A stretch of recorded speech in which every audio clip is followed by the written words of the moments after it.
Hello, and welcome to another edition of W.A.N.K, the weekly AEW news kick.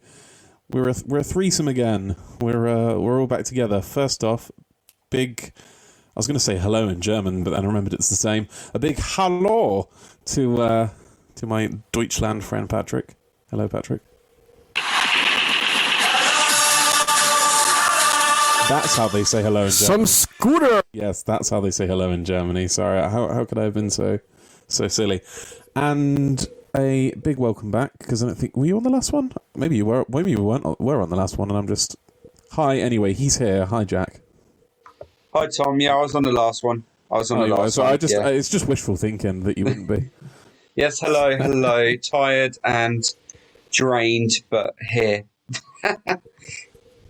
Tired and drained. I think that sums us all up. It's been a bit of a tricky one getting this recorded this week, but we're doing it late, but we're doing it. That's the most important thing. Outwork everyone. How's everyone's week been? So far, so good. Today I fixed the drift on my Joy-Cons on the Switch. Just for everyone out there, get some contact cleaners and you can repair this pretty weak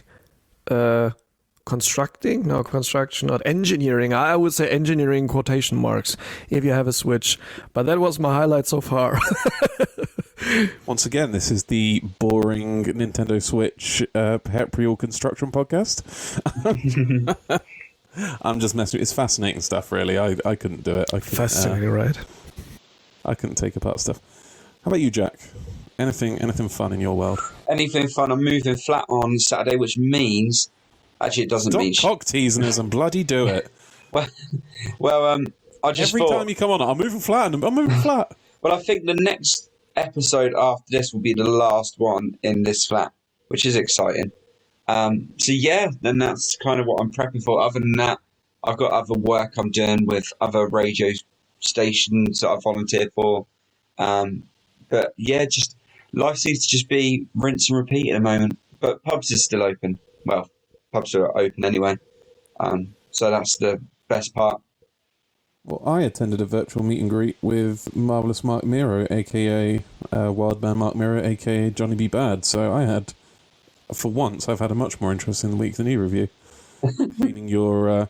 although, Patrick, you did go to that volcano again you love. Yeah, right. Saturday evening I was at the volcano, but just like, Patrick's in a civil partnership with the volcano. Actually, it was good. We left because 2 hours later the volcano started stopping the eruption, like the steady eruption, and then started spitting up 300 meters high, and so that you could see it from here. Jeez, that's erotic as fuck. Yes, 2020 is not over yet. Yeah, I see the appeal. Sexy. Yeah, though, Mark Miro, he's a really nice guy. He's a bit before Jack's time. It's a bit before our time, really, but I remember him when I was younger with his boxing gimmick. I think I must have seen him in the Attitude Era. If not, I've seen him watching since and his old matches. So, yeah, he's a good dude. Nice. By the way, Tom, how's your new fridge doing? I heard that you have a new fridge. Yeah. Boring bastards, aren't we? Yeah. Yeah, right.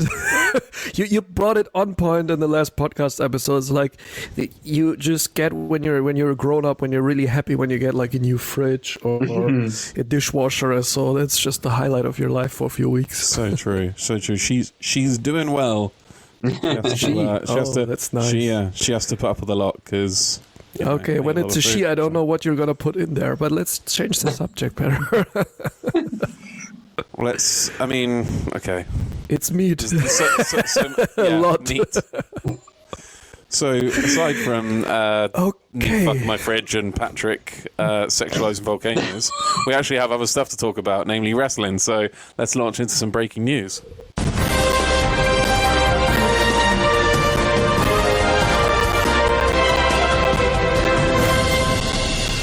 Big news coming out of AAA, the Reyes de Reyes. Andrade will be challenging Kenny Omega for the Mega Championship.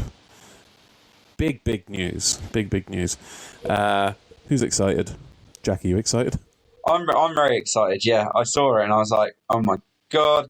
Because especially he's had that title for a while now, but he's not really defended it a lot recently. Yeah, Obviously, they don't really defend those titles because in AAAR and Lucha in general, the masks are more important than the titles. Really, the titles are kind of an afterthought. So I think Kenny has probably defended it more than Phoenix did when Phoenix had it. So yeah, no, it's gonna be really cool. Yeah, gives them a reason to have a match, doesn't it? Exactly. And in addition to this, they are launching Federation Wrestling, which there's going to be some AEW talent going down there. I know Tay Conti and Red Velvet heading down there. That'll have Andrade on the card as well. They're facing some guys from Ring of Honor, like PJ Black and Matt Taven. Matt Taven.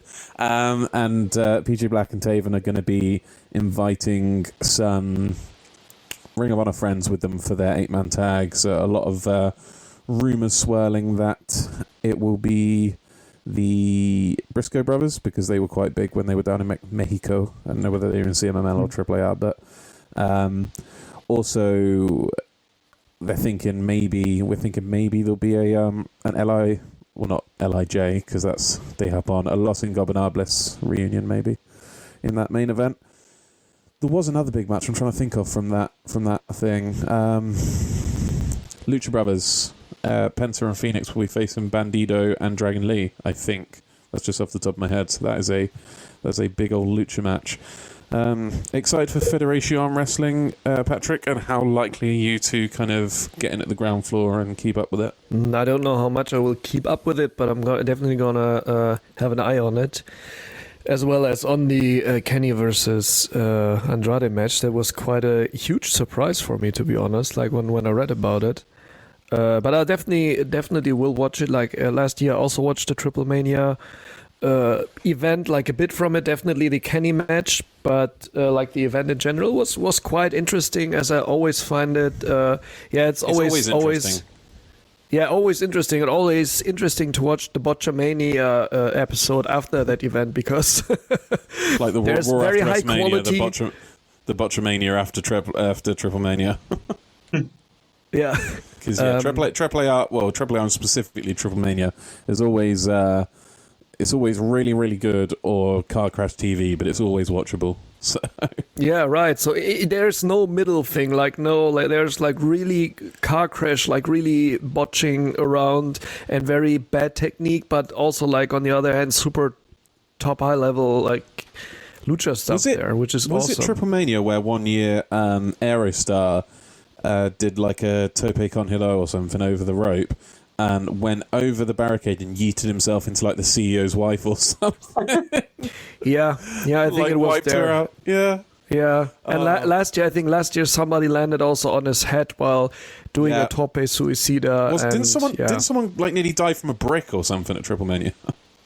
Yeah, also. And somebody flew off the ceiling also. He wanted to do a spot like from a thing like which was hanging from the ceiling, completely missed. Like 3 or 4 people were standing there. He was supposed to dive in, completely missed them and went directly to the ground. So yeah, that's also Triple Mania. Jack, you love lucha, so you should probably be watching Triple Mania. That's I do love lucha. So might check it out. Get on that shit. Right, we are here for a reason, and that is to talk about AEW. So let's do that and launch into our review of Dynamite.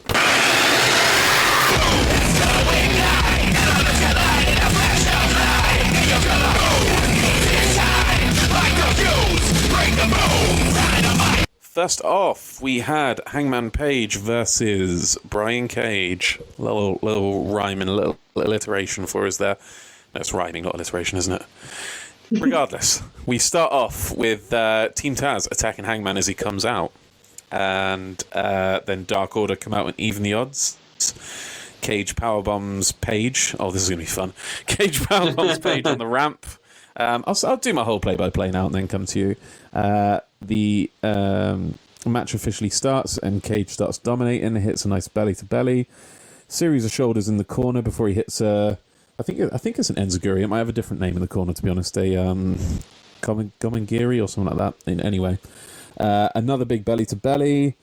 Goes outside, and Cage sends Paige into the barricade twice. Drops him back first onto the apron, and again on the floor. Back in the ring for a 2 count. Cage does curls with Hangman. You know, like he picks him up and kind of starts doing bicep curls, and then I think that was when he hit a full-away slam after that, and then a standing moonsault. I think I've seen him do this kind of combo before, but Paige reversed the standing moonsault. I think he got his knees up. Paige goes to his buckshot position, but gets stopped by a super kick. Cage hits a suplex from the outside of the ring into the ring, showing off his big strength. Hangman escapes a hold and dodges a clothesline, takes the action back outside. Cage gets his head spiked into the post, and Hangman hits a nice Arihara moonsault. Brings him back in for the buckshot lariat, but it is reversed into an F5, double power bombs, then a drill claw, and then a surprise upset, some would say. And Cage gets the pin. Jack, were you shooketh at this? I was, yeah. I'm in split minds behind it, because I'm like, okay, Hangman was number one, and we obviously made predictions on the podcast that the storyline would be he then got to face Kenny at Double or Nothing, lose, and then there'd be like another... I don't... Well, actually, no, you're right. I do believe that. Sorry, stop trying to make out you're better than us. I am, though. You're not better than us, and you know it. I'm still holding the fact that I predicted every single match of that AEW inaugural tag tournament over your head. Just saying, right. Private Party beating the Young Bucks. Yeah.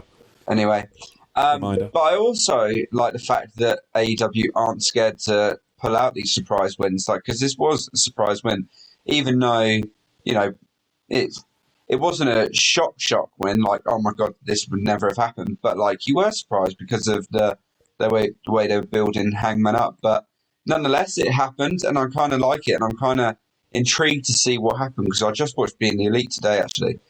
Bear in mind, listeners, that we're recording this on Monday due to technical difficulties. So if our recollection of what happened isn't as up to scratch, it's because it has been 5 days since the episode. But I've just rewatched it today. Fair enough. As a professional. Well, I watched Being the Elite anyway, and Dark Order did a little bit where they were obviously saying about how everyone in Dark Order's been like losing recently and all this kind of stuff. And they said about Hangman, they were like, he was number one contender as well. He didn't even get his title match and stuff. And they basically said next time he's number one contender, they won't let him down, that sort of thing. They'll be there to like help him.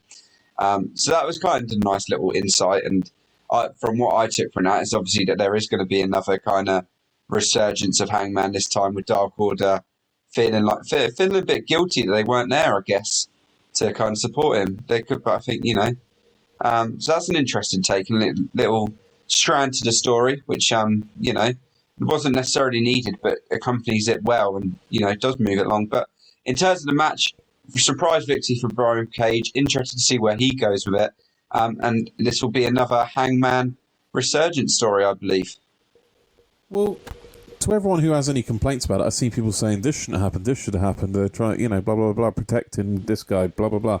Like, he shouldn't have. He won so clean, but like, what do you want though? Do you want like a product where every match is something you can predict? Do you know what I mean? Do you want to like tune into Dynamite and you've got this idea of how it should be in your head, and then everything kind of conforms to the ideas you have for it in your head? Like, where's the fun in that?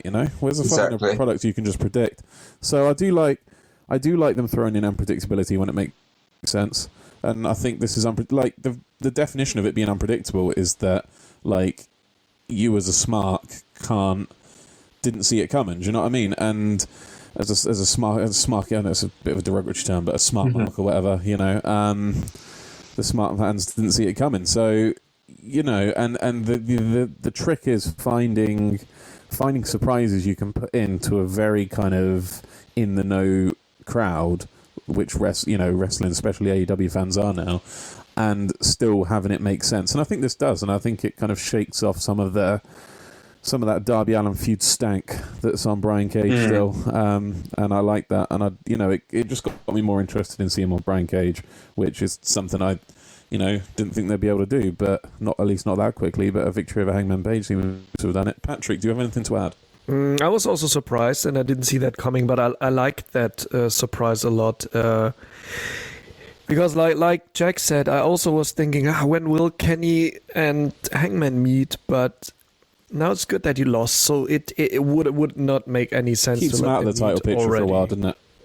Yeah, right. Keep that out a little bit. Maybe keep that. Maybe getting off and getting to the TNT title, maybe, or anything like that. And let's just like develop it also with the Dark Order. What's happening there? So just give it some time. Then also like when the crowd is back, the mark out will be way bigger and the crowd screaming, and so that's way cooler than doing it so early. And what I also liked is giving Brian Cage a win now. Putting him in a different perspective again, also with all the how this whole feud within Team Taz comes upon. Now this is this is interesting to see. Maybe he will split from them because he's also better than them. He doesn't need them because there was no direct interference where he needed them. Now he made a clean win, which was interesting. So. That is a very good point, actually, and someone hadn't really considered that. Him not needing them to win and winning clean kind of links up to something that happens later on, a little interview moment between Taz and Christian Cage, which we shall get to. Also, can I quickly just add, though, because obviously mentioning that, go on. If I recall, obviously, a month ago maybe, when they were, obviously, this Team Taz in a sort of feud started, and we started seeing the cracks, and Brian Cage obviously came out and complimented Sting and all this sort of thing. What if that storyline develops? Brian Cage tags in with Sting and Darby as like a crew, and then you get a Darby and Brian Cage versus Ricky Starks and Will Hobbs match. That'd be cool. I mean, maybe for a week. I can't see them working long term together. The Brian Cage and Darby Allin, but yeah, sure. Next up, we had. God, I was going through something, wasn't I? I've written down on my notes, Don's bitches are in a limousine. I'm usually more professional with my titles for segments. The Elite, I think, were in a limousine. Kenny says that they're used to numbnuts trying to take them down. Mox hasn't phased them with his kind of attack on their trailer. And Nakazawa accidentally leans on the horn and they all scream like girls because they were obviously even though they were pretending, they were actually on edge about a potential Mox attack. I also liked at the beginning of this where they were like, 9 guys in a limousine, does it get any better than that? Yeah, there's plenty of things better than that. Jack, you're a big Elite fan. Should we come to you for this segmente? Yeah, I thought it was a good segment. It was cool. It was funny. And yeah, the more screen time we get at them, the just more kind of, I don't know, the more, I think they look badass. I like it, and I'm here for it. And yeah, it didn't really do much storyline wise. It was just kind of, I think it just added. It showed them in a limo, which is good character development. Good. And I just like that comedic moment as well. But they've still got like PTSD from last week. Hearing the horn and that sort of thing, and obviously I think it was one of the Good Brothers that had the highest pitched scream. It'd be funny if it was Gallows. That would probably be the one that'd be funnier based on his size. But I thought it was cool, and obviously there's some more kind of like Elite Mox kind of stuff coming up later, so we'll talk about them there. But overall, the segment, it was funny. It was worth having just for that basis alone. Well, speaking of which, the Young Bucks from the Elite were taking on Matt and Mike Sydal next. Shall we come to Patrick first? Thoughts on this? I will just say they came out in their fur trim gear. Nick sporting a particularly garish headband. He had a fur trim headband on. And one thing that made me laugh was how they mentioned that the Young Bucks were having, I think Tony Schiavone said, look at this change in attitude, they're making people pick up their streamers. I was like, imagine Todd Sinclair, the referee for Ring of Honor, was like, first time, like that, that meme where they're in the Hangman's noose, like, is this your first time here? Like, he had to do that like every week when they were on Ring of Honor and people threw all the streamers into the ring at them. We had Don Callis on commentary for this. What did you think of this match? Yeah, I liked it a lot. What stood out to me, what I want to point out also, is the splits attempt from, first of all, it was, I don't know if it was Matt or Mike Sydal, and then I think it was Matt Jackson who did a split like Johnny Cage from Mortal Kombat to strike him in the balls. Well, that was quite interesting. the finish of this match, we're getting way ahead of ourselves, but the finish of this match, Tony Schiavone said, I won't spoil it, but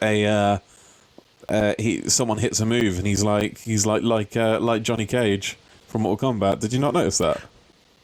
Yeah, I noticed that, and which is also there's interesting a Mortal Kombat movie coming up. Yeah, it's product exactly, and it belongs to TNT / Warner Brothers. Time Warner is not anymore. Is it Time Warner? I don't know anymore. But yeah, the big whole thing, HBO, Time Warner, whatever. We will probably also see another Rick and Morty advertisement when the next season hits next month in it. So yeah. I liked the match a lot. It was not the best match. To be honest, I cannot. In it, to be fair, wasn't there? Yeah, right. I cannot recall any particular spot because when I just think of it, there were a lot of spots. Like, it's kind of going back and forth where they get so many spots in that you don't remember all any of the spots because they all kind of rolled into so many of them.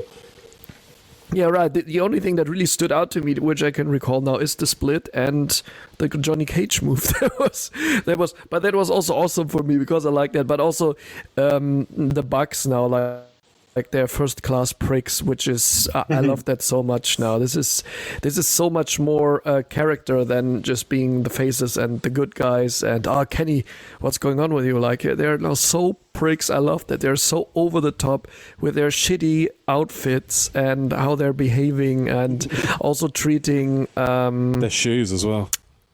Yeah, right. Their shoes, and also how they're treating now Brandon Cutler as a young lion and that stuff. That's great entertainment, and I love to hate them now. That's really good. Okay, well, I will give a little bit of a rundown. As I'm with you, there was so much going on, I couldn't even keep it all down. But so as I say, they came out. The first few minutes went really well for the Seidel brothers, actually, with a lot of flashy moves. That was until Matt Jackson sneakily tagged himself in and strutted around the ring like a peacock. There was corner isolation on mic during the break, as is tradition. Nick hit a big running kick along the apron and then started bragging to the camera. This I had a little bit of a problem with this bit.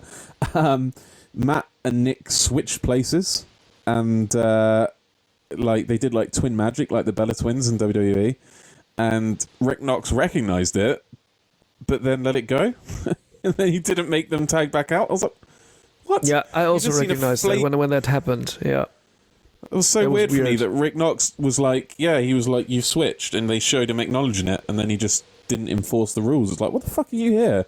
Yeah, that unfortunately undermines the critique of some AEW critics that they are not playing with the rules or not obeying the rules so much. So in this case, I have to say, okay, that was weird. Yeah. But that was very weird. There was a nice kind of leaping hurricanrana from Matt, I believe Seidel, on Nick before Matt Jackson reversed his next one. He kind of went for a second thing and he slipped out. Matt Seidel was hitting hitting chops, I believe, on Matt Jackson when he ended up getting a move reverse into a Meltzer driver setup, but he fought both of them off, and we ended up with stereo meteoras from the Seidel brothers.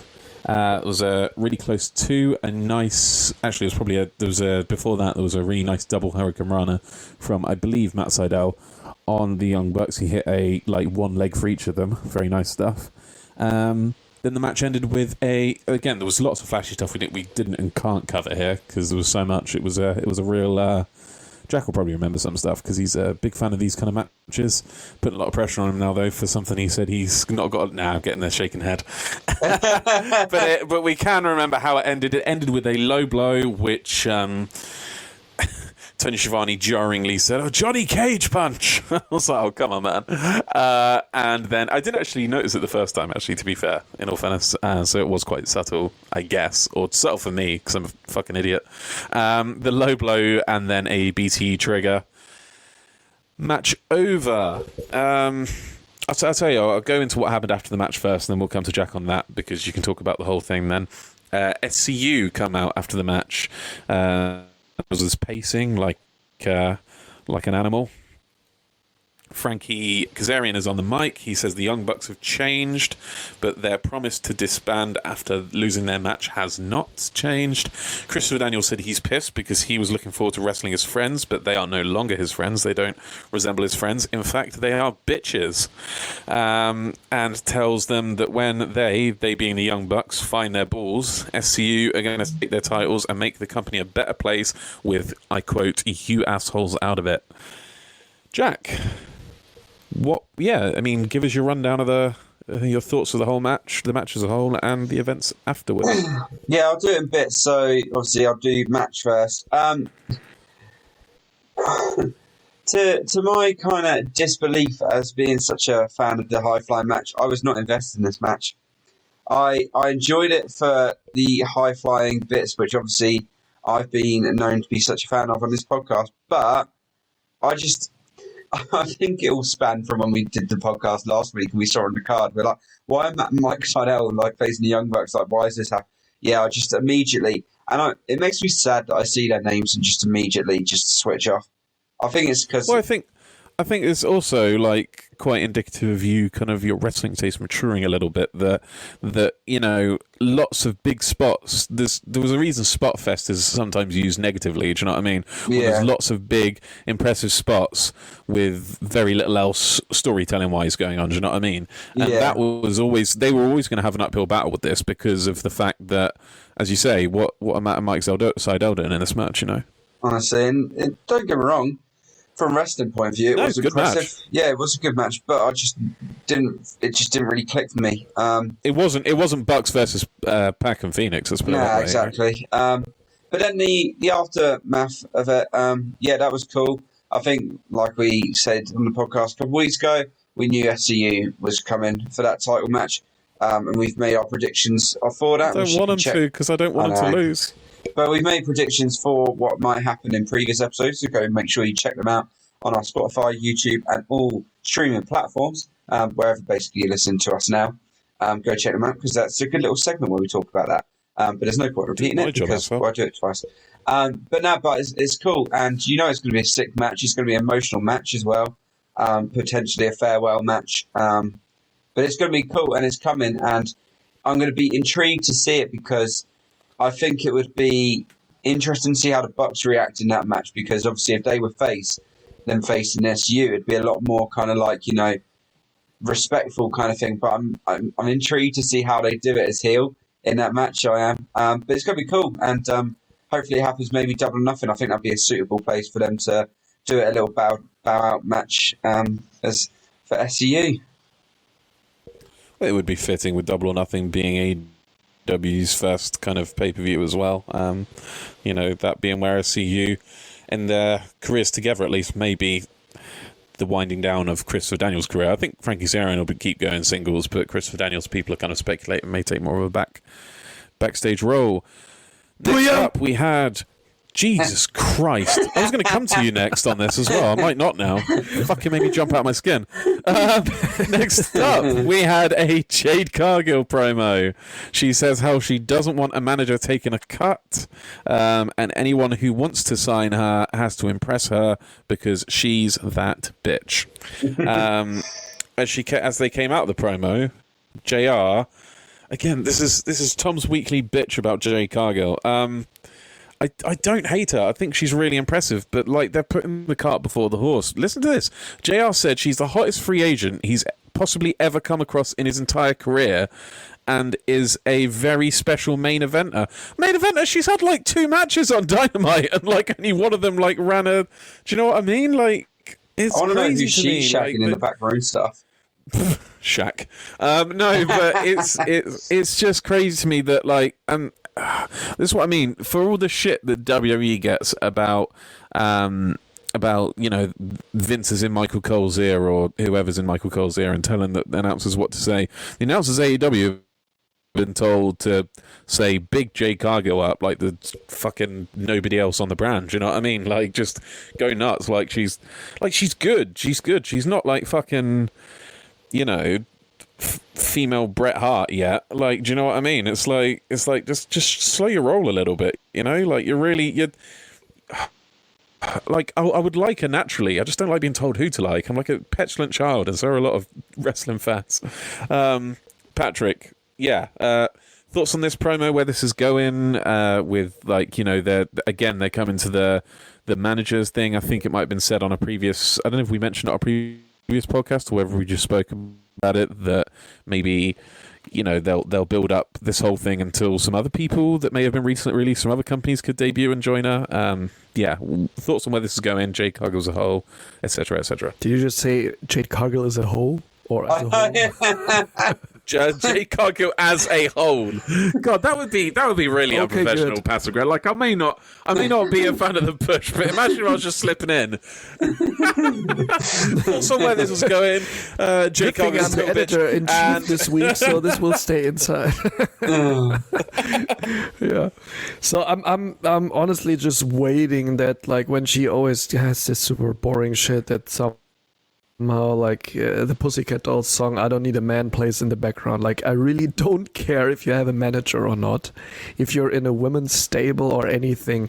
If they want to make her big, just let her wrestle and win matches and show what she got. Like, you know, like she needs to show that, and not like these promos. I really don't care. Let the wrestling do the talking. There's a saying in writing, like script writing and stuff, which obviously, you know, we don't like a lot of scripts and creative, like WWE have a big council of writers that can't fucking write themselves out of a paper bag.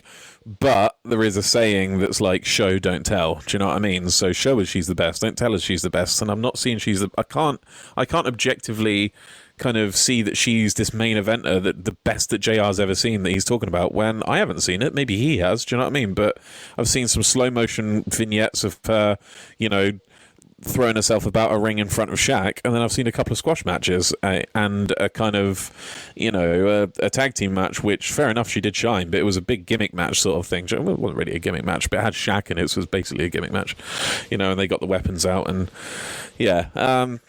I just show me some matches with her. Do you know what I mean? Just put her in a match that lasts more than 5 minutes, and let us all be the judge. Next up, we had Orange Cassidy versus Penta El Zero Miado. Penta comes out looking like Donnie Darko. And we had a little video as they made their way down to the ring, him and Alex Abrahantes, and he does his whole Penta says shtick and says a really corny line, I thought, about how last week they introduced Trent to a good friend called Mike. Get a microphone, because they hit him with a microphone. Let's come to Patrick. Patrick, what did you think of this match? I really loved the match. Like, this was a classic Orange Cassidy finally again, especially with the startup, like between both of them, like the start, like Penta taking off slowly his gloves and throwing it out of the ring, and that was just cool. And Orange Cassidy throwing the sunglasses out of the ring into Trent's corner. That was really good. That was classy. I think he was supposed to catch that. They got the time. He was supposed to, but he was laughing at that he didn't catch it. That was really cool, and also the pacing of the match, the moves shown and everything, great. The only thing I really disliked was the interruption, like really close to the end by Alex Abrahantes again, which was completely unnecessary. I think they just wanted to squeeze in that Orange Cassidy can take the mic and hit Penta with it, but I don't know. I really hate this thing with I love AEW. Obviously, I wouldn't do an AEW podcast if I didn't love AEW. And they come up with some gold. Penta says, I love. Do you know what I mean? I love the whole Penta says thing. I'm not a fan of them trying to shoehorn it in awkwardly to things like this thing they're doing where he interrupts and he goes, Penta said before the match, like he wanted me to tell you before the match, during the match, that Penta says. Do you know what I mean? It's like, it's just awkwardly jamming it in. Like, just you know, have it as when you interrupt people, you don't have just. Do you know what I mean? Like, make it like excuse me with Vicky Guerrero. Do you know what I mean? Like, it doesn't have to just have them cutting people off on promos and stuff. I think anyway. Yeah, sorry. Do you have anything else more to say about this, or should I give us a play-by-play of it? No, that's fine so far. Like, I also agree with that they shouldn't overdo it. In the beginning, it's like before the match, it's a great idea for promo, and But when he's interrupting, he shouldn't like really talk into the mic all the time. He should like, maybe just have a mic and attack the people or distract the people, but not saying like Penta says your mom sucks. It's like, yeah, dude. Yeah. You could have said that in Spanish, and we could have guessed that. It doesn't really matter. So, but like I said, the match really awesome, and that was really almost my highlight of the show. So we started off with Penta taunting, doing the Cierro Miado taunt. He stops Orange Cassidy putting his hands in his pockets a couple of times. Then, as you say, Orange Cassidy took his shades off and Trent missed the catch. OC somehow hits an arm drag with his hands still in his pockets. Tilt World backbreaker stops him in his tracks, but then he gets back into the thing and kind of smiles as he has Penta. It wasn't really a headlock, he just had his arm around his shoulders, but kind of posed with his thumbs up. But Penta bit his way out by biting OC's thumb, only to be caught in a crucifix pin for a 2. Orange Cassidy gets caught on the dive. He goes for a suicide dive, and Penta catches him. It's quite impressive, actually. Don't see it a lot. Penta then sends him down into the apron, throws him back in the ring, and locks in a submission. Cassidy battles out, but is thrust back down. Penta whips Orange Cassidy into the turnbuckle, hits double gomagiris, goes for a third, but OC battles out for a crossbody and a tornado DDT attempt, or maybe just a twisting DDT attempt, I don't know what you call it. Gets reversed into a brainbuster and a 2 count again for Penta. Cassidy battles back with the punches before eating a sour powerbomb for another near fall. Penta goes to the arm breaker attempt, but Orange Cassidy reverses it by putting his hand in his pocket, possibly my spot of the whole match. I love that. Cassidy and Penta trade thrust kicks until Penta catches OC in mid-air with a kick, and it hits the Destroyer, goes for the package pile driver, but it's reversed for a beach break. Penta you see he's losing his temper now and is angrily beating down Cassidy in the corner. Cassidy reverses a suplex or brainbuster, we didn't really see it go through, so we can't be sure, into a stun dog millionaire, then a diving DDT, spinning DDT, and a kick out. Alex Abrahantes, as Patrick said, at this point interrupted with his Penta says bit, but OC whips him into the ring. He obviously drops the mic into the ring. Package pile driver gets reversed, and OC hits the orange punch with the mic for the win. And Trent puts the shades back where they belong on Orange Cassidy's face. Jack, thoughts on this match? Yeah, I've not got too much to say compared to what you guys said. I just wanted to add that I just thought it was a really fun match. Like, it was a really fun. Nice, light-hearted kind of moment in AEW where, it was just enjoyable. And as Patrick said, it's nice to see OC back in sort of like a typical OC match. But obviously not as like the early OC where obviously it was like really lazy stuff. But like he still was like lazy at the start. Do you know what I mean? That sort of thing. It wasn't like the Jericho sort of feud where it's a bit more style. Yeah, it wasn't like Jericho feud where he turned it up a notch and was like actually wrestling. He still had that OC kind of style to it. Really fun match, enjoyed it. And I'm enjoying the feud between Penta and it seems like best friends, but I'm hoping obviously now Pac and Ray Phoenix have had their title match, hopefully they'll come into the story now and it'll be more of a faction versus faction kind of warfare. I would like that. One could hope that could be the first. God, can you imagine if they introduced the 6-man titles for that as the first match? Like, wouldn't know which way it was going to go because they would both deserve it. Do you know what I mean? Yeah. Next up, we had Dr. Britt Baker, DMD, being interviewed by her very good friend Tony Schiavone. Britt says she never lies. She's top. Have a look. She did not lie. She's top of the rankings. But I think she threw a bit of shade at the rankings because she said the profound, respected, logical wins-loss rankings, or maybe less shade and more her just being super heel because she's criticised it before and now she's number one. She's like, it's profound, it's logical, it's respected. Sort of AEW sort of addressing their own kind of flaws really in the ranking system.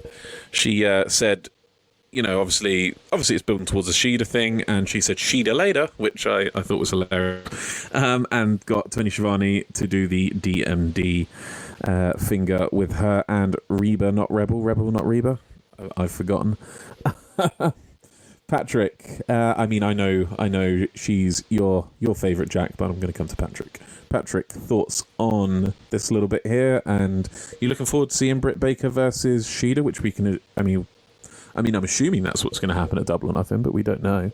I am actually expecting to have a triple threat match together with Thunder Rosa, because when you look at the standings, Thunder Rosa is just one victory behind, and if Thunder Rosa would compete against Britt Baker, they would tie their current standing, like their current score, and they would be both number one contenders, and then having a triple threat match, which we didn't have yet. Like, there was no title match yet, which was a triple threat, either in men's nor women's competition, would be something really nice they could do at Are you sure we didn't Nothing. have one? Are you sure we didn't have a women's triple threat involving Riho, Nyla Not a Rose, title and match. somebody else?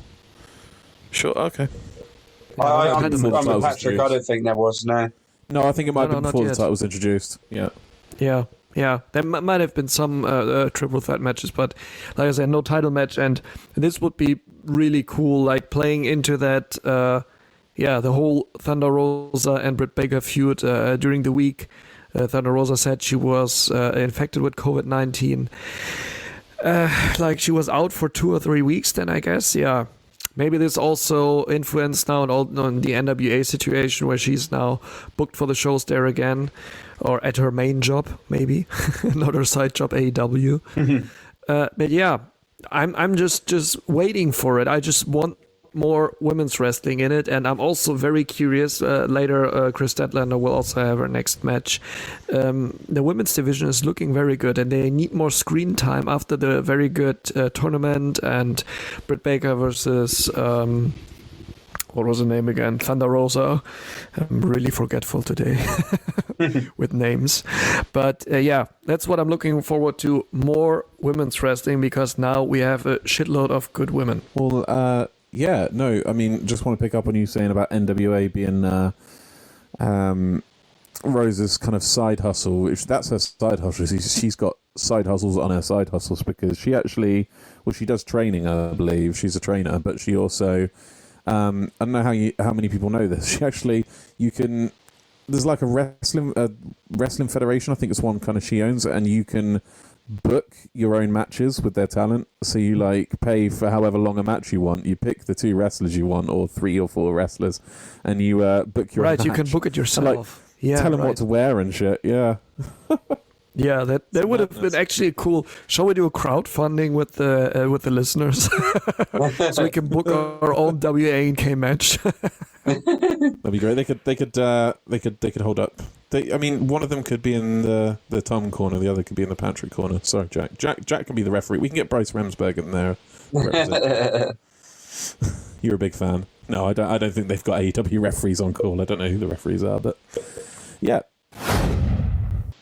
Next up, we had the War Council, the Parlay, whatever you want to call it. The Pinnacle comes out to a pineapple chant. The Inner Circle have an escort, not the kind you find in the back page of a dodgy magazine, the kind that takes you from one place to another. They had a motorcade escort of presumably Chris Jericho's friends from Sturgis. Sean Spears swiped the mic out of Tony's hands as Tony Schiavone was trying to kind of lay down the rules for this debate, saying each person gets this amount of time, and Sean's like, fuck that, takes the mic off him, and that idea gets killed in its infancy. He being Sean Spears, demands that Sammy looks at him. He tells Sammy that Jericho is going to lead him into deep water, and he is the one who is going to step on his head while he's drowning. Some visceral imagery there. Sammy says that Spears has been a failure in both the companies he's been in, and is going to fail again, and that he'll fight everybody. Cash gets his turn now and asks Santana and Ortiz to please bring better versions of themselves than what we've seen recently. And Dax says someone's career or life may be shortened. He's already briefed his family. He's ready to die. But asks Santana and Ortiz to hold their kids and tell them they're not coming home. Brutal. Santana says that they've been locked up before and that he'll let his fist do the talking. and MJF gets on the mic for the first of the two big ones, says without Jericho there is no AEW, so he gives him his credit, he thanks him, and it says that he was the bridge for the lapsed fan, which is hot take really. It's kind of a different angle than what he was going at before, where he was saying that Jericho was just latching himself onto people who were already over. MJF says he must have so much pressure, him being Jericho, must have so much pressure having the company on his shoulders, and that Max, is going to put him out of his misery by taking his crown and taking that pressure for him.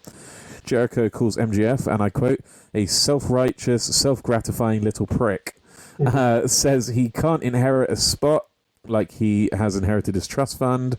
Jericho says he was proud to work for WCW because he was talking about MJF saying he was curtain jerking at WCW. I think he said he was curtain jerking at the Performance Center, but alas. And he says he's already headlined around the world at that point.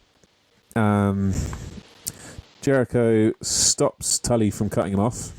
Says you're not gonna take this from me. Says that the Inner Circle of family, have been from day one. Hager had his back in Abu Dhabi in 2012 when he got assassination threats, which was quite an interesting little tidbit. He obviously bigs up Santana Ortiz and Sammy as well, and how mentions how MJF made Sammy quit. He's not going to quit again, and MJF will have to kill them to make them surrender. Really nice, passionate promo from Chris that kind of makes up for the week before when he had a bit of an off time. Jack, would you like to give us some thoughts on this? Yeah, I mean, obviously I say this and you immediately think it's me shitting on you. I'm not, because I like when you do it. Obviously, you ran through the main points, so I've not got too much to add on terms of like the actual parlay. What do you need me to, Mister? I don't remember anything from Dynamite. But no, I liked it because it's something different AEW haven't done before. It's a different kind of take on like the usual promo. Getting them both in the ring, like, they've obviously done debates and stuff, like all this sort of stuff where they've had like the face-offs, but it's just a nice other different take on it. I don't think, no matter the outcome next week at Blood and Guts, this is the end of the Pinnacle versus Inner Circle. I think we will get a future MJF versus Chris Jericho match with obviously more heat. I do think as well, I'm going to make an early prediction that Pinnacle win next week, purely because, I don't think they can put, like, they're obviously building this Pinnacle up to be the shit, and I don't think you could just beat them down that quickly when they've not had enough time to shine. It's momentum. Exactly. You can't kill their momentum, else they're just done for. Yeah. It's got to be Pinnacle. But it's gonna be interesting because obviously next week I believe is their biggest crowd they've had at Dynamite or at an AEW event full stop since obviously COVID. And it's Inner Circle going to be so hot, so I don't know how you kind of keep that Inner Circle face with the crowd, obviously wanting that, and also get the Pinnacle the win that realistically they're going to get. It's intriguing. I'm looking forward to it. But yeah, with this parlay, like I said, it was an interesting take. It was new. It was fresh. It's something AEW haven't done before, and I'd like to see it again if we have another sort of thing like this in the future. But it definitely worked with these two as well because, as I mentioned before, they've got such like-for-like characters in each faction where you can just pin them off one. Yeah, and I just think it works nicely. Considering it is such a big segment in the show and that it does lead into the kind of main event for next week, is there any thoughts you have on this, Patrick? I'll come to you just quickly. Yeah, just nothing big. I want to add just that I'm really looking forward to it. This will definitely also be like the end of the feud. This is what these gimmick matches are made for. And I'm really curious to see... Two different takes there. Jack said it's definitely not the end of the feud, and you've just said it's definitely going to be the end of the feud. So yeah, for me, it's face off. If these gimmick matches are definitely like an end of a feud for me. But I'm curious to see what will happen then afterwards. So definitely, the Inner Circle might go in a different direction now since they turned face. And but I also think, like Jake said, I think that the Pinnacle will win because they just need to win to make their dominance to be that huge heel faction. But I'm really looking forward to it, and I think it will be pretty brutal, which I like, so that will be great. Next up, we didn't have a match. It was, if Kenny got his way, it would have been Eddie Kingston versus Michael Nakazawa. Oh man, I'm not even gonna try and maintain my professionalism because this was great, but it pissed me off so much. How it's supposed to, right? Because like this was such an insult, right? Nakazawa was, not only was it Kenny like saying, "Oh, all Eddie Kingston is good for fighting Nakazawa." Not only was Nakazawa himself as this is an appropriate opponent for you. Not only was that an insult, but he was sat down in the ring in a chair. In his street clothes, not in his ring clothes, wearing a fucking headset and a lanyard. I was like, this is top tier heel stuff, and they're finally making me. I was genuinely angry. I was like, I knew I was getting worked because I know it was all work, but it was just such good heel work that it genuinely got me pissed without any kind of effort needed on my part to kind of get pissed. I was like, oh, this guy's a dick. About Omega. Eddie refused to fight him. He's like, no, this is bullshit, like what we were saying, and calls out Kenny Omega. Kenny Omega comes out, but then Nakazawa hits Eddie with his laptop from behind. Kingston hits an exploder and a back fist on Nakazawa. And then he goes to break Nakazawa's ankle. Kenny then says, well, they've got more than one goon, and calls out Brandon Cutler. But Mox has beaten Brandon Cutler up, and Brandon Cutler kind of comes out next to Kenny, like on his back, kind of inching his way, like saying no to somebody hidden in the dark. Obviously, it's Mox. Mox emerges and attacks Kenny from behind.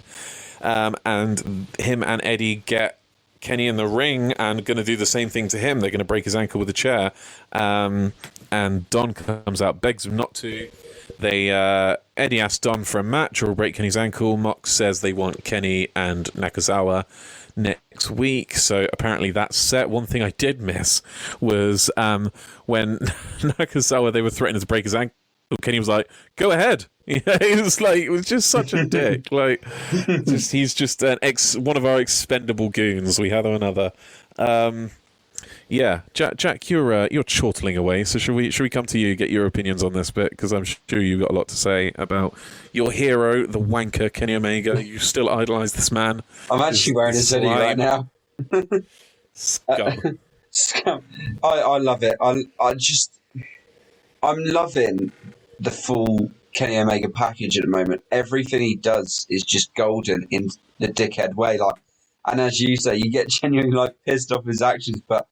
And everyone in this podcast knows now I love a heel. Like MJF, I love Kenny. I'm loving his heel. Britt Baker, I'm loving his heel. I just love him, and it's because it's just funny to watch. And I think you have so much creativity being a heel, like how to pull it off. And I think Kenny's really doing. That's well. what they say. They say all the wrestlers want to play heel. Do you know what I mean? They want to be heel because there's so much room for it. You know, it's just so funny. And this was a great segment, as you said. It was such an insult to Nakazawa. How he's just accepted this now as his role. When he genuinely. But it was more of an insult to Eddie Kingston that he was just like, "This is what I think you're worth. This is your opponent." Nakazawa in street clothes, in chinos and a fucking polo. You know? Honestly. But now I'm intrigued with this one to see where it's going, because, like, will it be a Kingston-Kenny match? Could that be it? I would like that. Yeah, I think that would be the most suitable one. Obviously, it's not going to be Mox again. But then would it be a Mox and Kingston match? In which case, would it be against the Bucks? But then if it's against the Bucks, you know, obviously they've got SCU on the card, so that won't happen for a while. Could be against Gallows and Anderson, maybe. There's lots of ways to do it, and that's what's quite good at the moment. That everyone seems to be intertwining within each other, and I quite like that. I like how the storylines aren't kind of set to, like, you know, different groups. They kind of do cross over a lot, and there's a lot of people. And that's kind of what I do like about at the end of the pay-per-view, like the one after. I know, obviously, I think the Dynamite after Revolution was just really random because it was when Lance Archer first came out and started doing the time thing, which no one still understands why. But it's just, I just love getting this kind of like this refresh of kind of like storylines and new ones coming in. I think it's cool, and I just love guessing what's going to happen. So this one's definitely one that I'm looking forward to. I think it's going to be funny how it comes off next week. I think in that regards, with it being a tag match, I think Kenny can lose this one. I think when it's a singles match, obviously, you protect Kenny in especially when Nakazawa was there to eat the exactly, pin. You'd think it's a foregone conclusion. Yeah, and I think they need to, with Eddie and John Moxley, need to make him look kind of, tough. I think, yeah, but it's interesting. It's a cool segment. Again, another interesting take. I thought when Brandon Cutler came out that first time, I didn't think Mox. For some reason, I didn't think Mox was the one to beat him up. For some reason, I thought Kenny had just beaten up Brandon Cutler to drag him out to face. And I was like, that'd have been proper. That would like, fit what? with him being a young lion, because that's what Suzuki does to the young lions. But good segment, solid segment. It's always nice to see Kenny in his heelish ways. I think it would be Eddie Kingston versus Kenny Omega at it's got to be, isn't it? A Double or Nothing, yeah, and they can get Mox on the card depending on the situation. If they have a US title match, maybe, because obviously he's going to be against Yuji Nagata next week, is it? Or is it next week? It's the week after. But it's upcoming anyway. I think it's next week. Week after. Okay. Yeah. So they could always, they've got they're setting. Yep. They're setting a precedent for a US title match on Dynamite. They could have a US title match on a pay-per-view. Do you know what I mean? So they could get them on the card for sure. If they don't. Here's the thing: they don't need to have him on every single card. Next up, we had it was a break, and Sammy just came out. Sammy Guevara, this being looking like fucking Wednesday Addams with a kind of stone face, cutting one of his sign promos. I have it word for word here, and then I'll come to Patrick and get his thoughts on this. War does not determine who is right, only who is left, edgy Sammy. On May 5th at Blood and Guts, I will start the carnage. I will start the war. I will be the first man in that cage and the first man with Pinnacle blood on his hands. Not really much to add to that, is there, Patrick? Sammy said it all. Not really, no. It's just another good hype for the match, which I'm also already hyped for, like I said before. And but what I also liked is that he's throwing himself in there. He was the one who turned the back on the inner circle first with all the MJF stuff, and now he's just like, no, now I'm going to be the first one. I'm going to be the first one in line. He's kind of redeeming himself a bit, even though he did nothing wrong to begin with, because he left for good reason because of MJF. But it's like he feels like he's got something to prove now. His loyalty. Not much to say about that. So I'll come to you again on the next thing, which is Tony Schiavone talking with Taz. Taz says his boys are now number one because they've beaten number one. Christian Cage interrupts, says Taz was once one of the baddest dudes to step in the ring. He still talks a big game, but he doesn't back it up anymore. He said that Taz should send his boys at him one by one, and that he doesn't believe in win or lose. He believes in win or learn, and that he'll teach Team Taz that they're better off without Taz. It'll be a hard lesson. It'll be a bitter pill to swallow, but it will beat them until they realize that they are better off without Taz, that Taz is dragging them down.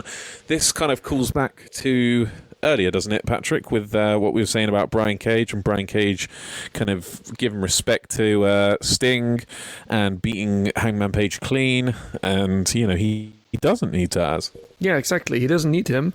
Maybe we're going to get the Brian Cage versus Christian Cage match. Maybe they're going to be a tag team. The two cages, whatever. And it was just a nice. The thing is, like, which made me wonder about is, like, also where Christian looks at Taz and said, like, yeah, I'm back in the ring after 7 years, and where are you standing now? You used to be that big guy. Then I had to look up. He's also already like 54 years old. So comeback. I don't know if it would be room for a comeback, but he was injured like very early in the 2000s with a career-ending injury. But that made me think for a little while. Taz would be cool to have him back, but yeah, it was a good promo in this way. I mean, look at it. The dude looks like Frank Reynolds from It's Always Sunny right now. So I don't think he's coming back. Just the way he looks up at people like with no neck, like. Yeah, right, but he was always like that, Of course, in the beginning he was more muscular than he is now, but he has always been from this stature. So, yeah, it was just a nice thought he threw in the room there, but also, like, it was an interesting promo. Because now I also want to know, like, what will happen. Will Christian Cage have a match against Brian Cage or whatever, like I said before, or if there will be a match, maybe a double or nothing or so, I don't know. Just also had to look it up. So 30th of May, not 31st. It's a Sunday again when they're doing that. So we're gonna get closer to that by every week now, and some feuds must be building up. Next up, we had Chris Statlander versus Penelope Ford. Ford comes out with Kip, who has said he's going to talk with Miro later. We saw how well that went, but we're getting ahead of ourselves. Chris comes out with Orange Cassidy. They throw hands. It was started out quite violently, really. Penelope immediately targets a knee brace, or almost immediately, but Statlander slams her down, picks her up, and gives her a big press down to the mat. Really good pace to start with, I thought. Statlander's in control until Penelope drop kicks her down onto the apron and vaults over the turnbuckle for, I think, a knee attack, if I remember correctly. Penelope throws her into the barricade and back in the ring, returns to when it comes back from the break, because we saw some of it during the break as international viewers, and then we got like half of the American break. And when it returned from the break, they were having a strike fest in the ring. They were trading blows, which Statlander won that strike off. She hits 2 uppercuts and a knee to Penelope in the corner. Hits a Blue Thunder bomb, and then Penelope hits a nice release German suplex. And then a flipping net breaker for a 2. sounds like I'm northern and like a flipping net breaker. Hits a flipping great neck breaker for a 2 count. Penelope tries to do her flippy thing where she, somersaults around, but she catches a boot from the alien. Chris then hits what we are told is called the solar eclipse. I hadn't heard it called that before, but Penelope kicks out. Chris beats her down, but Penelope fights out and cleans her clock. She gives her a big old kick in the face. Penelope goes for that same flippy thing again, but she gets caught and she is in trouble.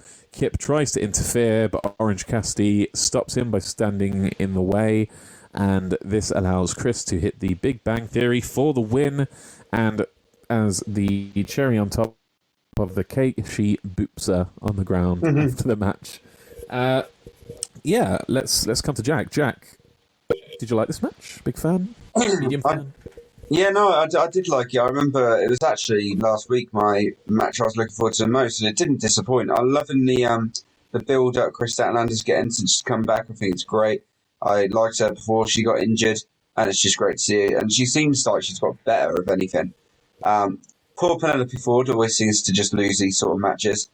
She's like... But speaking of getting better, Penelope Ford seems to be quite improved from a while ago, Definitely. And again, it was just a really good match. I thought it was necessary to have this match, especially after the events of Arcade Anarchy, so it's nice to kind of follow it up. Maybe it could have been sooner. It seems a bit of a lengthy time since that event to then have the match. But nonetheless, a good match and good fun spots, especially, with Chris Statlander, you always get that with her whole alien gimmick in the boot. It was definitely, out of the matches so far, probably one of my favourites, if not my favourite. We always say it, and we repeat ourselves, but the women's matches really are a lot of fun and a lot of, good watch. Yeah, good watch. Patrick, do you have anything to add to that? Nothing too big to add, except that I really liked it. This was really like Jack said, it took way too long for that match happening after the Anarchy Arcade. What do we say to this? How do we call this? The face stamp of of Penelope Ford on the glass, which was caused by Chris Statlander. It was good match, good women's match. Just unfortunately the only one this night on this show, so please more of these. Next up, we had a promo from Press 10 Vance, or 10, just 10, whatever you want to call him. Little promo about how Brody kind of handpicked him. They talked about Brody sliding in the mask and saying, "You're one of us now." Really very short promo, not much to talk about here, but very nice, obviously, to see Brody on television again. We miss you, Brody. After this, we had the Factory versus the Nightmare Family. The Factory being QT Marshall, Aaron Solo, and Nick Comoroto. and the Nightmare family was Billy Gunn, Lee Johnson, and who am I missing? Dustin. Who's not? Oh, it's Dustin. Oof. Big oof. Sorry, Dustin. Started out absolute chaos. I'll tell you what, I'll come to you before I give us a play-by-play. Come to one of yous. You seem to be getting the short end of the stick on these, Patrick. I seem to be coming to you too late, and you only have a little bit to say. So why don't you tell me the big old treat that it is? Tell me what you thought of this stellar match, obviously, between the Factory and the Nightmare family. I really don't know what to say about the match, to be honest. There were some nice moves in it, and just thinking about, like, again, when I read it, Billy Gunn being that old and still that flexible as well as Dustin Rhodes, they're so agile still. But I just don't like the feud at all, and the match really didn't get me interested, and I really also dislike that Anthony Ogogo had to do this, like, uppercut to the liver again, to just have this boxing background history of him integrated into that. And I also okay, we were just gonna talk what happened after the match afterwards, but which was also like some kind of weird. I'm not buying the whole feud there. I'm just not a real big fan of it.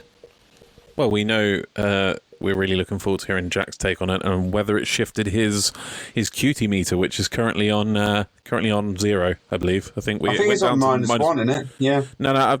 I went back and thinking. I'm pretty sure it's on 0. I think we went down to -1. I think it came back up to 1, but I think it's on 0.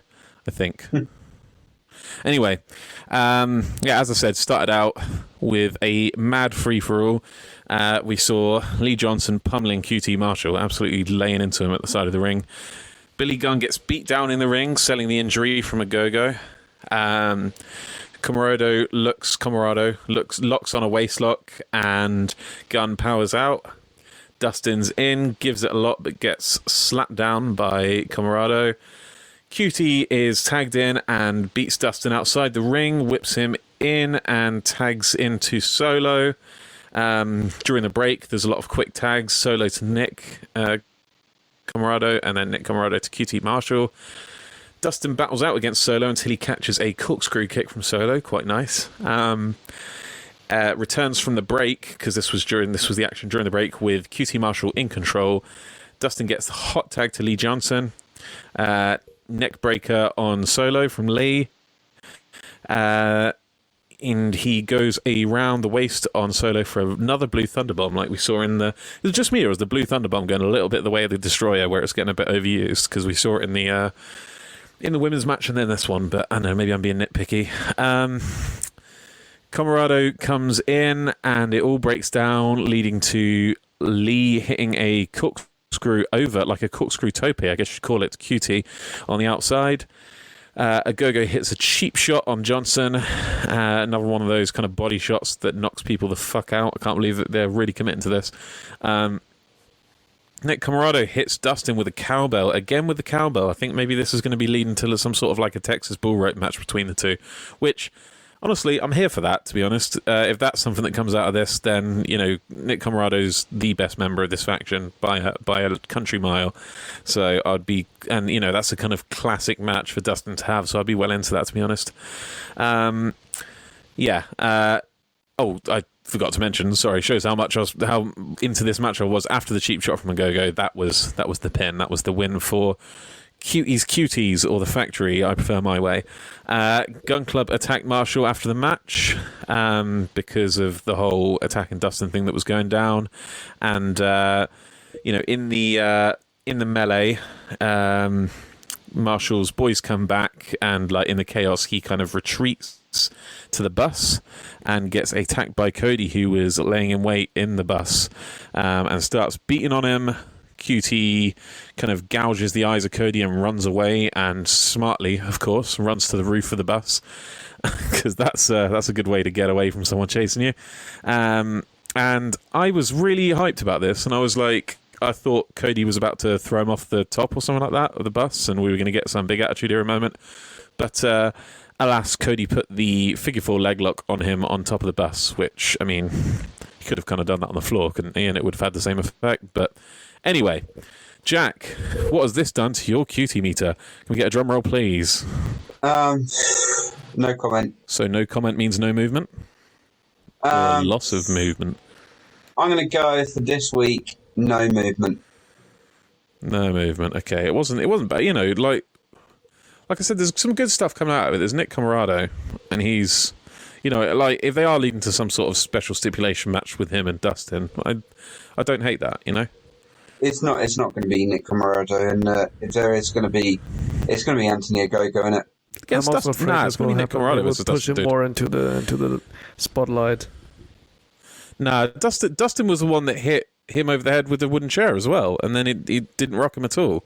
They're definitely leading to a program between Dustin and Nick, for sure. Like, of course, they're still going to be pushing Anthony Ogogo to the forefront, like, for sure. But I'm just saying, like, I reckon there's going to be a match between Nick Camarado Anthony and Ogogo Dustin feels Rhodes. like the male version of Jade Cargill at the moment.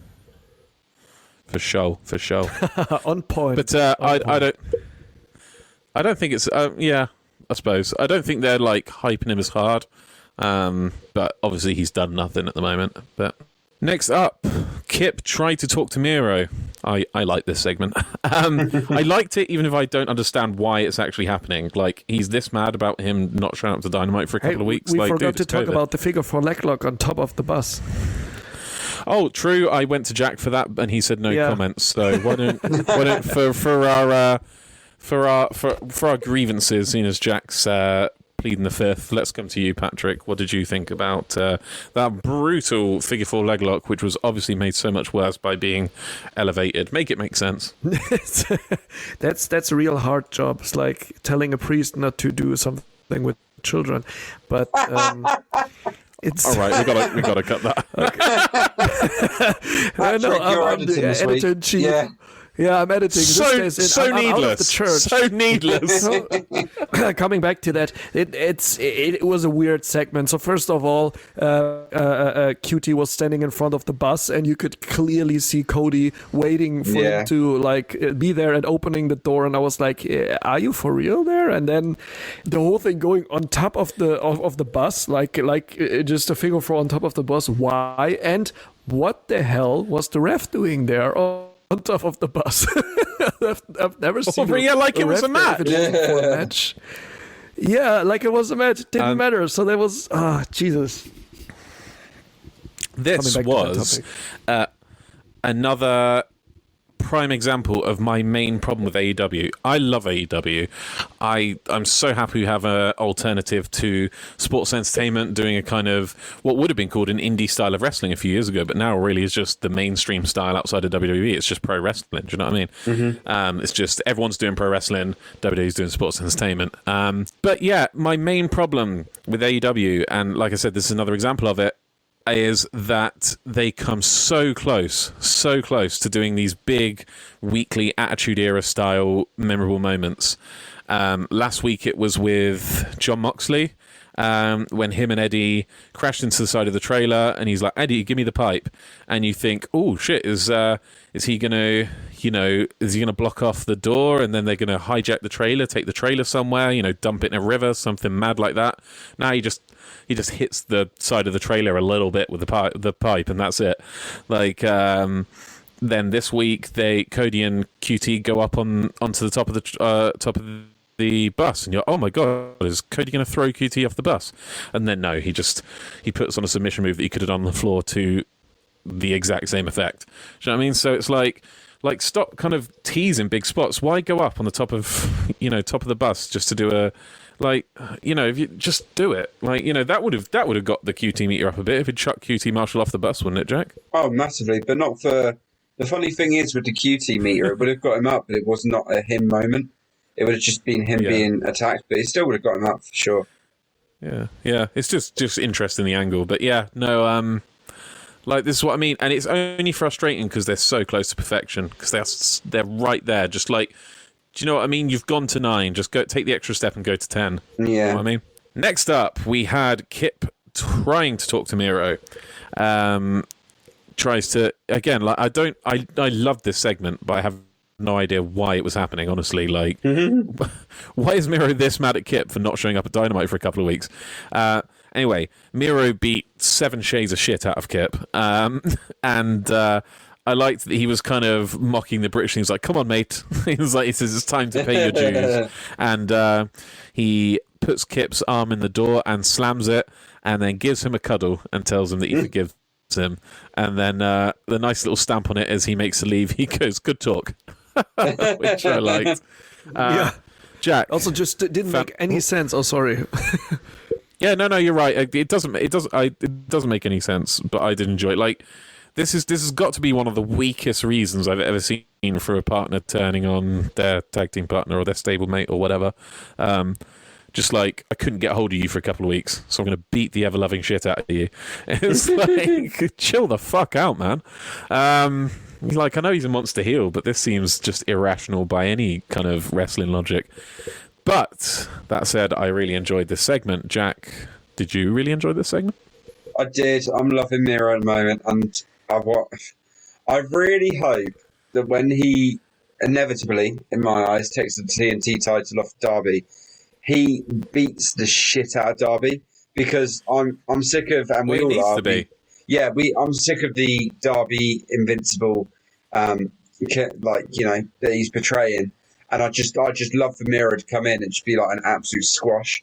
Like, I'd love it to be like a 2-minute max, just him thrown around like a ragdoll, like he does, and then all of a sudden does his finisher, and it's just like his submission, and and then boom, he has it, and then he's just like, and then I'd love for like the crowd, like a boo from a crowd, you know what I mean? He's just there with the title, and he's got no one around him, because obviously a lot of, that being said, every person that's held the TNT title so far has had like someone with him.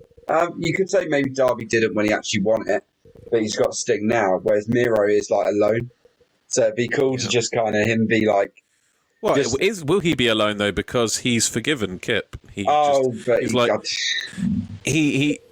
may be going for a sort of bit of a Game of Thrones reference, but sort of Stannis cutting off Davos's fingers, but then giving him a knighthood kind of thing. Do you know what I mean? Punishments for the things you've done wrong, but rewards for what you've done right. It might just be him putting him back down in his place sort of thing, and then you're going to have like a meek little broken Kip Sabian still following Miro around. Maybe. But it'd be cool to kind of, what am I trying to say? Basically, obviously, the fact they made Chucky T the butler, it'd be funny if Miro made Kip his butler. Just like, yeah, then Kip's the butler. Yeah. Well, I still need a fucking butler. Yeah. But no, just for the fact to kind of be like, because he's British as well, it's perfect. Yeah, because he's portrayed in that much, and he's just like, okay, you can hang around me if you want, but I've got to get something out of this. So he just, every time Miro's like comes out, you just got Kip there in the suit now. But in the opposite, where Chucky T obviously looks so sad that he's in the suit, you don't want to be in the suit.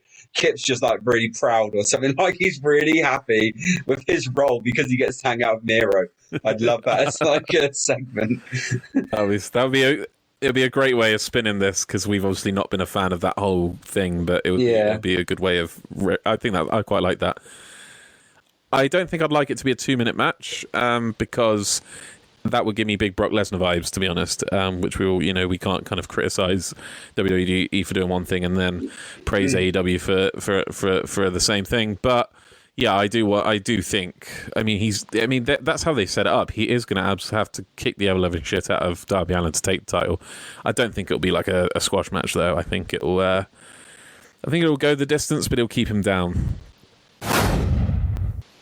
That actually leads quite nicely into our main event: Darby Allin versus Preston Vance, or 10. They swap between. How about I give us a rundown. So the two of them locked up, and then they started kind of squaring off, like looking at each other, and then locked up again. It was a really slow start, to be honest. Darby reversed a backdrop into a headlock, and then gets thrown into the ropes and a shoulder tackle. Thus begins the weekly Darby Allin beatdown.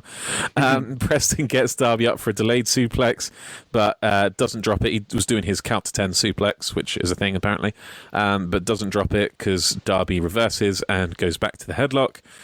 10 hits a backbreaker. Darby clocks his jaw, but 10 whips him back and forth between the turnbuckles. 10 attempts a powerbomb, but Darby escapes. hits a chop block to the injured knee of 10. So Darby Allin's heel tactics coming into play again after biting Jungle Boy last week. Preston Vance hits the shoulder block again.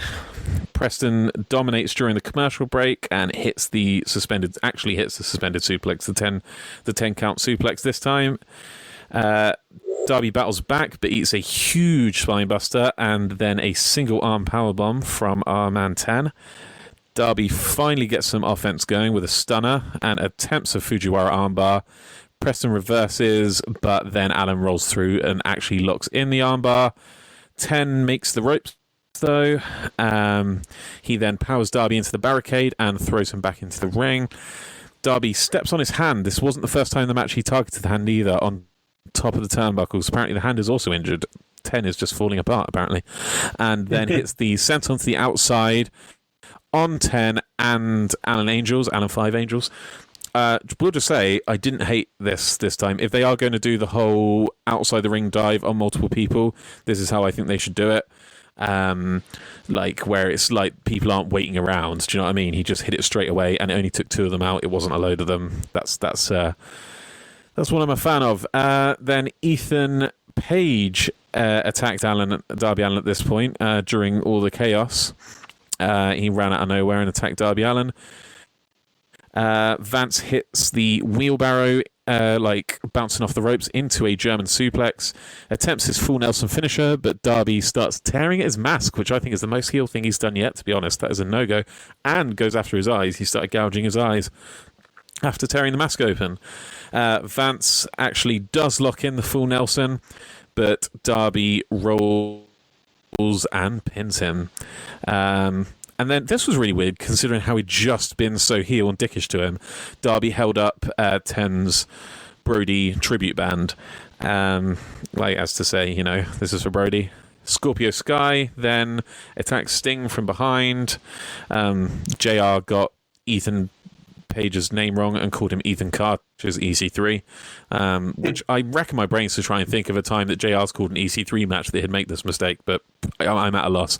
And then Lance Archer made the save at the end, as we probably thought he would.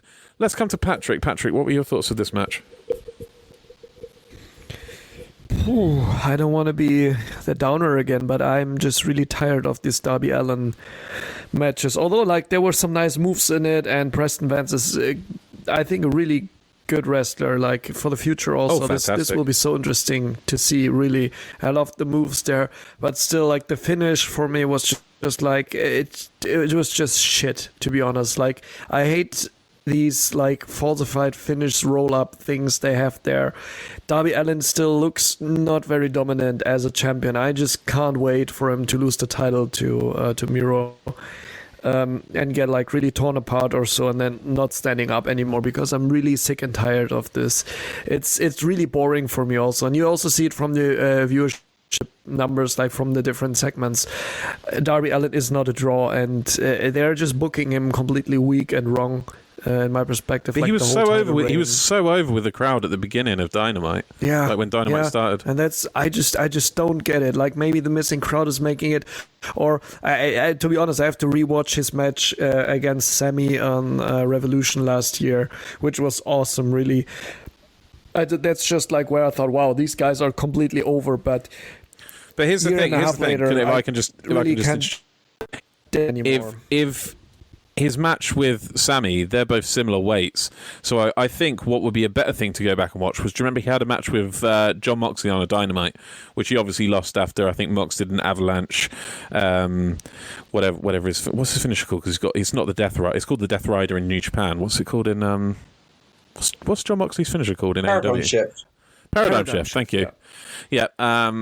Yeah, he hit an avalanche paradigm shift off the top rope. So there was... I think it would be interesting to go back and watch that match and maybe some other Darby Allin matches, maybe some of Darby's matches with Cody, and look at how he wrestled then compared to how he wrestles now. Do you know what I mean? Because I swear he didn't always get the shit kicked out of him this bad. Because even Jungle Boy was beating the shit out of him, and Jungle Boy, you wouldn't have to do it that way. Do you know what I mean? And you wouldn't even really have to convincingly have Matt Hardy. Matt Hardy's an old dude with a limp. You didn't have to have him dominate Darby so hard either. It's like, no, it's crazy, but that's just how they're booking him. Yeah, like I guess definitely. with It's also like with last 10, week, I was so waiting for that Jungle Boy maybe wins. It was so close at some moments where I really thought he would win, but then didn't. And then I was like so annoyed. And this week was a little more clear that Preston wouldn't win, but still, like, I don't know what they made of But it. Like, maybe it's a really good idea to look back at it. So sorry, back to you. Yeah, I think we should. I was just going to say 10 is a bit actually deceptively big. So, like, maybe if they hadn't had Darby wrestle this exact style of match so many times already, then it would have been much more exhilarating to see this kind of dominant display. But you know, it's just the formula at this point, isn't it? Which, I mean, I know, you know. It's just what you expect, and you just have to get used to it. And they can put, you know, Darby can put on good matches. I just, you're not seeing a lot from it. You're seeing his selling, do you know what I mean? But you're not seeing. You've got your champion. You're not seeing a lot of moves from your champion when it wrestles, like when he's wrestling this style of match. So, I don't know. I don't know what.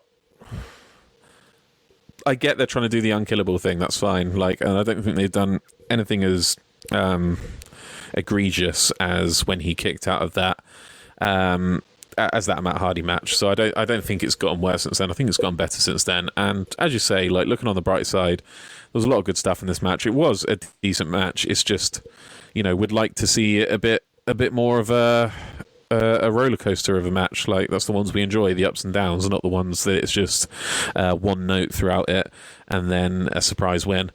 Jack, do you have anything to add to this? Not too much, just the same as you boys. I'm sick of Darby, really. Another match where, like the Bucks versus Matt Sydal and Mike Sydal match, I enjoyed it, but I wasn't invested. I didn't really care. It was merely, there's some matches that I watch and take it all in. I'm like, oh my God. And there's others that I feel quite passive when watching. Like, I'm watching it, I'm enjoying it, but like I feel no sort of investment in it. And I feel like I get no reward from it either. And yeah, same as you boys. I'm looking forward to the day Darby drops it, and that's sad.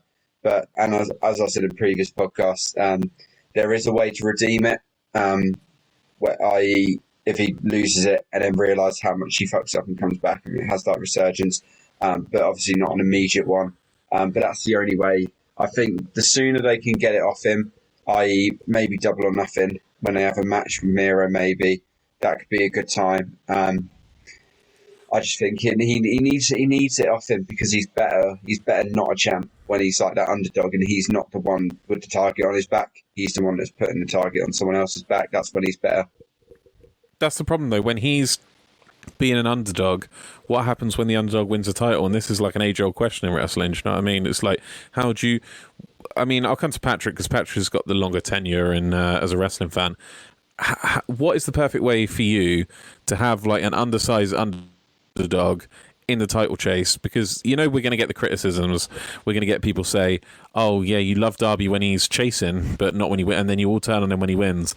And it's like, yeah, that's a valid criticism, but like, how do you book it then if you've got this underdog chasing the title? How do you book it so that they're a credible champion after they win? Like, what do you do then? Well, that's quite hard to achieve. You know, in WWE, this happened several times with big person. Like, I would just think of John Cena. John Cena when he was a heel and then chasing the US title, and then the year after the WWE title the first time. Everyone wanted to see that, and then afterwards, like, WWE really missed on booking it properly. You know, that there's like real something with it, that the people are still behind him, and then they just made him the corporate champ and everyone hated him. And this is what can happen when you do a wrong booking, or like also with Daniel Bryan after he won his titles at WrestleMania 30. They also missed out on booking that properly. So, to be honest, Daniel Bryan is the better example. I'd say I don't think anyone's ever going to accuse John Cena of being an underdog. No one's ever going to accuse John Cena of being an underdog. But I think Daniel Bryan's probably the better example there, which, you know, it's hard. But back then, everyone wanted John Cena to have the title and everything, so that was quite a thing, and it shifted really, really fast. Like, after like 3 months or so already, the people were starting to boo him really quick. So That's the champ the people wanted to have, and then he was there, and then they didn't want to have it anymore. So, but Daniel Bryan also, like, Daniel Bryan is also a great example for that nowadays. Also, it's tricky, and like I said, we are aware as fans that we do come off across as dickish when we root for somebody who's an underdog, and then we don't know, what to do with them when they're a champion, because like, how can they credibly? And this is how AEW doing what they think they can do, which is having this kind of having him wrestle this kind of match. It's hard. I don't exactly know what the solution is, but I don't know. I don't know. I'll think on it and come back to you next week with an answer. Maybe I'll do some deep dives, some investigations into some underdog champions. Maybe Eddie Guerrero. Go back and watch some old matches. Yeah, maybe. Oh, yeah, maybe Eddie also. Like, this was also like a big problem. After he won the title, they didn't know what to do with him anymore. Then the WrestleMania match was the peak, and then afterwards, it's just they turned him heel. That was the good thing afterwards in a feud against Rey Mysterio. But he didn't have the title anymore. And just on that note, we really need to watch out also what happens with Hangman if he gets the AEW title one day. Because now he's the ultimate underdog, like this people's guy. And if he gets it and they don't book it properly... I don't think they have to book him underdog like they do Darby, because Darby's it's all about his size, whereas Hangman's got a convincing build for a world champion, I think. So I don't think, like, Mox was never the underdog, was he? I think they could have a similar thing to... I don't think that has much of a problem. They have a problem with Darby just because of his size, I think. And I suppose this comes back to, like, when we're always criticising, like, Vince and stuff by, booking heavyweights. But, this happens in New Japan as well. I remember being really pissed off when Lance Archer beat Will Ospreay in the G1. But then, you think about it, and this was before Will Ospreay bumped up to heavyweight, and he was a junior heavyweight, and it's... And it's just to avoid kind of quandaries like this, why they have the junior division, why they have the heavyweight division, or why they have, as a rule, heavyweights going over junior heavyweights, even if one of them is much more kind of over than the other. If the junior, in this instance, it was Ospreay, is so much more over than the heavyweight, this instance, it was Archer. But they don't book based, they book based on logic, and that makes sense. And having the divisions, and I suppose that's the problem with AEW, with having no kind of weight class. You know what I mean? And maybe that's one of the reasons why the in-ring product is so good in New Japan. Because they've just booked themselves into a corner with booking derbies, But then, you can never please us wrestling fans, because then don't you remember back in the day when we were like, why do they have to have the cruiserweight title? Why can't cruiserweights win? And then Rey Mysterio won it, and we're like, we want more of this, and it's a fine line, it's a delicate balance, and hey, who would be a wrestling booker, right? Another good example, by the way, the ultimate underdog, Rey Mysterio. Also, after he won the title, they didn't know what to do with him anymore. No one wanted him then anymore as a champion, because he was weak as a champion. Yeah, and so maybe it's an argument for weight classes. Maybe that's why it's so good, and that's why New Japan. One of the reasons maybe why New Japan's in-ring product is so good. But surely that's kind of what the TNT title could function as a sort of smaller weight class. Not officially, but you could have guys like Jungle Boy go for it, and I don't know. We'll see where it goes. But that just about brings us to the end of our show, I think. Well, the end of our Dynamite recap. We have a few awards to give out to the show. Patrick, I'll come to you in a sec. Actually, first we'll do our matches of the week. I never go first on match of the week. I'm going to go first. Orange Cassidy versus Penta El Cerro Miado. What about you, Jack Griffin? I'm going to go for the women's match, because we got a tiebreaker. Yeah, I kind of want it to be a tiebreaker. OC Penta would be a close second, but I just like the women's matches. I think they seem to have a bit more to them. I don't know. I think it's because they've got a lot of. They've not got a lot of, obviously, titles as much as the men's. And there's not as much pressure on them as well, do you know what I mean? There's not as much pressure, there's not as many titles, and it's nice that they can still have these class matches without there being too many ulterior motives, if you know what I mean. Like, it's just a good wrestling match, Yeah, that's mine. Patrick, you are the tiebreaker. So the women's match was also really good, but it was just, for me, it was too short a bit. Like these 6 minutes less they had on the women's match, if they would have that more, like could have built more, like like the match, which is also match of the night for me, is also Orange Cassidy against Penta. If the women's just get a little more time, because this 13-14 minutes for Penta and OC, that was just perfect length to showcase something, to tell a nice story in the ring. And actually these two were just like the highlights for me of the show, and some segments. But other than that, like I would say like a very average show. Not so good show this week. I mean, I think it's a very high bar. I think you take a lot of these matches on their own merit, and it's like, wow, this is. I think we're getting spoiled by AEW, that they've screwed up the curve a bit for themselves. Do you know what I mean? For what constitutes a good or an average show, they put this on, 5 years ago on WWE television. We're saying this is a 10. Do you know what I mean? So it is difficult to rate in that sense. My shocker of the week is Rick Knox just shrugging off a flagrant rule break in the Young Bucks versus Matt and Mike Serdale tag team match. Patrick, seeing as you didn't interject at any point during the show, we're going to need your heel moment of the week. Yeah, Miado. No, it's not Miado. They're not all the same, Jack. Asian women. It's Mesa Ruga. Oh, that's the one. Racial stuff in there, racial comments. Okay, no, but keeping it in the Asian and racial way, no, it's just like Michael Nakazawa in the ring, gonna break his ankle. Yeah, just go for it, I don't care. So Kenny Omega saying he doesn't care that Michael Nakazawa loses his foot. I'm so happy you went for that, and if I was the one choosing, I would have just said, just in general, him giving Eddie Kingston Nakazawa in street clothes to fight, or not in ring gear to fight. But at least as part of the same, at least it's part of the same segment. Kenny Omega was definitely the heel of the week here. God damn it. Right, that brings us to the preview of next week. We know the big one, but Patrick, would you like to do the honours? Yeah, sure. So next week will be Cody Rhodes against QT Marshall.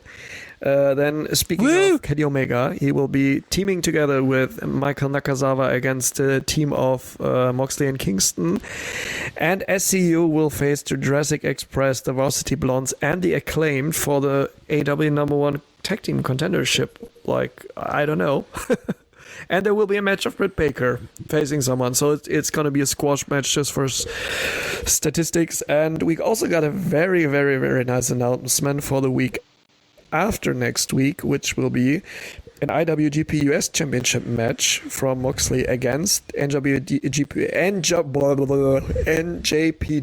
veteran Yuji Nagata. That's that was kind of a surprise for me. Just like, by the way, we're like, we're gonna have a NJPW title match on the card. I'm like, what? And there's some cage match in it next week. But anyway, some small matter of that. Yeah, no, I think there's a match on New Japan Strong as well, with Mox teaming with Chris Dickinson versus a couple of people. I can't remember who, but there's a match going on over there as well. So they're doing a lot of. It's not really a cross promotional thing because Mox is a New Japan wrestler as well. People forget that, do we even have to ask what match we're looking forward to the most? Jack? I don't think we do. It's blood and guts, isn't it, Patrick? Of course. Yeah, completely. That's the thing I'm waiting for since last year. That's the thing now. When it would be so perfect when COVID ends here now, because this all started the shit for me. Like when they canceled Blood and Guts and like everything else, like, oh fuck, now it's getting serious. If they could book COVID to end right now, that would be great storytelling. I agree. Best doing, like after the heel turn last year of COVID, now face is winning again. I do have one kind of ponderingment. I don't think that's a word. About the Blood and Guts match. It's on TNT, TV 14. It's not on pay-per-view, and they're making this out like it's going to be so violent. Like, they've really bigged up the violence. How are they going to deliver on that when it's a TV 14 show and not a pay-per-view, which they can get as violent as they like on a pay-per-view because they can just release a DVD as an 18 or an R-rated or whatever it is in America, but M or whatever, mature. Well, yeah, I worried that Tony Khan's doing a classic Tony Khan and promising too much. Do you know what I mean? Like he did with the Christian Cage debut, like he did with other stuff. I'm worried that they're promising too much violence, too much blood, and then they won't be able to give us that much. I don't know. Maybe they can. Yeah, but in the end, if like for the rating, if they're not swearing in the US, then you can show whatever you want on TV at that time. Yeah. So there can murder a man as long as you're not swearing or showing boobs. right. So that's the thing. Oh, and also like the Britt Baker match against Thunder Rosa, that was also quite brutal, and it was on TNT. So I'm really really sure there will be still a lot of color. Speaking of swearing, that's just reminded me of something. So on the indies or whatever, when the Young Bucks were, especially when they were heel and they would split a crowd, the crowd would go chant. There'd be dueling chants from the crowd between "Let's go Young Bucks, fuck the Young Bucks, let's go Young Bucks, fuck the Young Bucks," and they tried to get that going on Dynamite this week, except obviously it's Tony Khan's fake PG crowd, and they were going screw the Young Bucks. I'm like, dude, stop! Like, just don't even try it. Don't even attempt it, because it's just like, it's cringy, man. It's cringy when they censor. You know, the fake crowd censors themselves like that. It's just don't even bother. Don't even try the chant then. Like with screw the Young Bucks. Anyway, one more order of business, and that is less important shows. Less important shows this week. There's a couple to cover, isn't there? Is there? I've forgotten. It's the Jeff. Yeah. As he Jeff. Hold on. Let me start that again. Which one was that? I've genuinely forgotten. My mind's just gone blank. Impact. Final resolution. How's it called again? Fucking, I forgot also the name. Did you say final solution? Resolution. Saying that. I don't know what I said. Dear Jordan. Sorry, no. Impact Rebellion.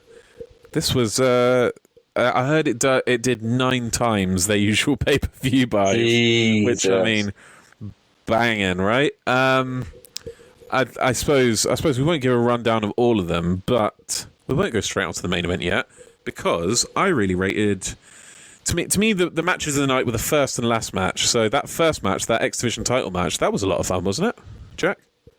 I only watched the main event. Actually, no, that's a lie. I watched the main event and Gallows and Anderson versus Finn Juice. Well, you're terrible. Let's go to Patrick. Patrick, please tell me you watched the first match with the Ace Austin versus TJP versus that dude from the North that ended up winning. Josh Alexander. I have to let you down as well. Yeah. Are you guys serious? I just watched the main event. I didn't watch the rest, unfortunately, so I just watched some highlights of it. Tom, we're simple men. We see Kenny Omega. We just want to watch it.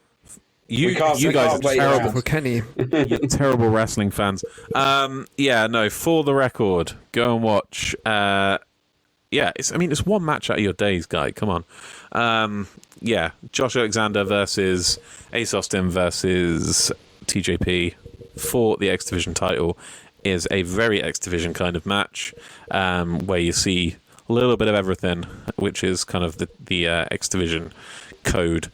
Please go and watch it. So why don't we get, seeing as neither of you bloody watched that, a little rundown, what you thought of the Finn Juice versus Good Brothers tag match, Jack?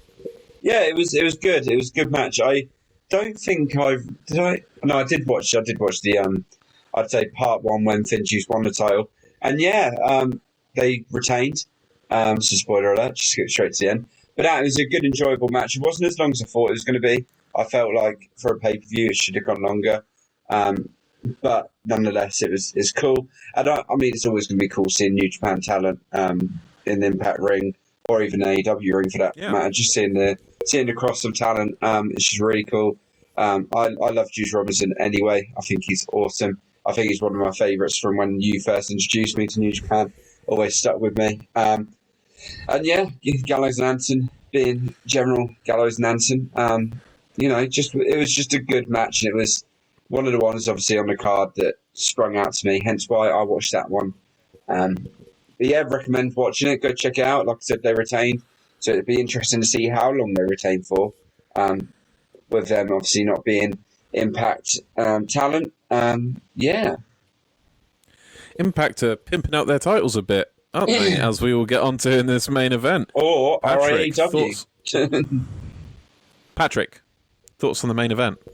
Great main event. So first of all, the build up to the main event was great. Like everything they did for it. Also that they brought Aubrey Edwards in there. That they said also like ringside with Jerry Lynn was there actually, which I was very happy about to see Jerry Lynn. I just love Jerry Lynn, and also that Scott D'Amour is like in backstage. You see him shortly, like showing a little bit that it's important. And not to forget, the thing which made like the whole presentation, not the match itself, the presentation around awesome was Mauro Ronaldo on the mic.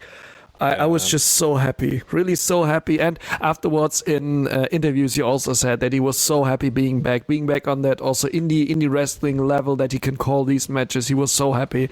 I genuinely hope he will be back like for maybe some NJPW also or more Impact or AEW just in between for an event, or maybe replacing JR, please. That would be just really, really nice. I think Maranello's got to be the best play-by-play guy in the business. This is the problem. I don't think there's a good color guy that could go with him.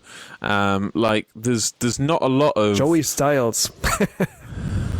Joey Styles always play-by-play, but he's like he always said. He said, "I can do color, I can do play-by-play, I can do all of it." Yeah, exactly. But yeah, no, there's it's a little bit off topic, right? But I feel like the concept that announcers have characters too have kind of fallen by the wayside a bit, specifically with the AEW announce team. They just often feel like a group of guys just sitting around watching wrestling and just cracking jokes rather than an actual commentary team.